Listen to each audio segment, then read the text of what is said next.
રાજ્ય સરકારની નવી ઔદ્યોગિક નીતિ 2026 થઈ જાહેર. મુખ્યમંત્રી ભૂપેન્દ્ર પટેલે કહ્યું, નવી ઔદ્યોગિક નીતિમાં માત્ર રોકાણ નહીં પરંતુ સંતુલિત પ્રાદેશિક વિકાસ પર મુકાયો ભાર.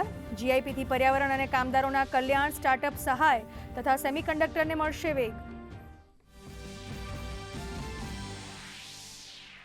નવી ઔદ્યોગિક નીતિમાં શહેરી વિસ્તારમાંથી ઉદ્યોગોના સ્થળાંતરને સુલભ બનાવવા પર મુકાયો ભાર. શહેરી વિસ્તારોમાંથી ઉદ્યોગોને બહાર ખસેડવા માટે પ્રોજેક્ટ થ્રાઇવ અંતર્ગત મળશે સબસિડી.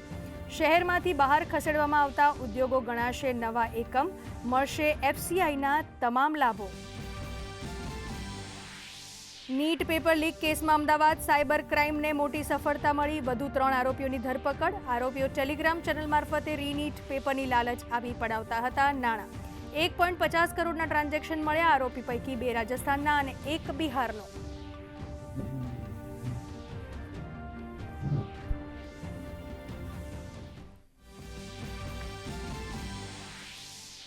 રેલવે અમદાવાદ ડિવિઝન માટે ₹140 કરોડના કવચ પ્રોજેક્ટને આપી મંજૂરી. અમદાવાદ ડિવિઝનના 48 બ્લોક સેશન્સને આવરી લેતા 598 રૂટ કિલોમીટર પર કવચ વર્ઝન 4.0 ઇન્સ્ટોલ કરવા માટે મંજૂરી.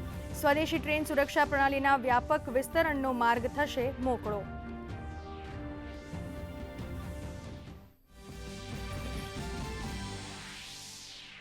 સુશાસનના 12 વર્ષની ઉજવણી નિમિત્તે રાજ્યમાં જનકલ્યાણ શિબિર, વિકસિત ભારત સંમેલન સહિતના કાર્યક્રમ. દાહોદ, ડાંગ, નર્મદા જેવા આદિવાસી બહુલ વિસ્તારમાં પશુપાલન, શિક્ષણ, વેપાર, રોજગાર સહિતની યોજનાઓની અપાઈ માહિતી.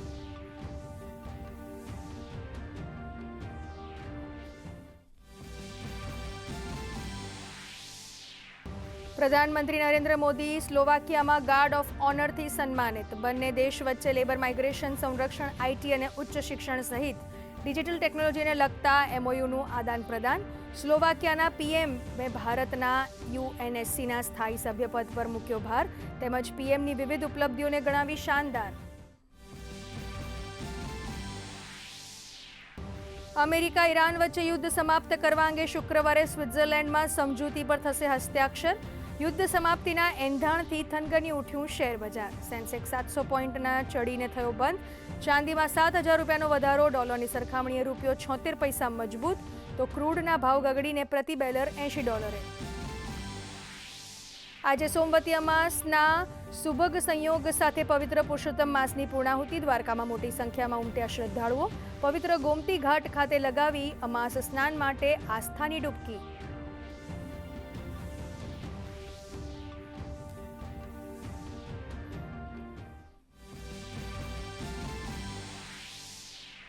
ગુજરાતવાસીઓએ સારા વરસાદ માટે કરવી પડશે પ્રતીક્ષા. 21 જૂન સુધી દક્ષિણ ગુજરાતમાં એકલ-દોકલ સ્થાનો પર અસાધારણ વરસાદની હવામાન વિભાગની આગાહી.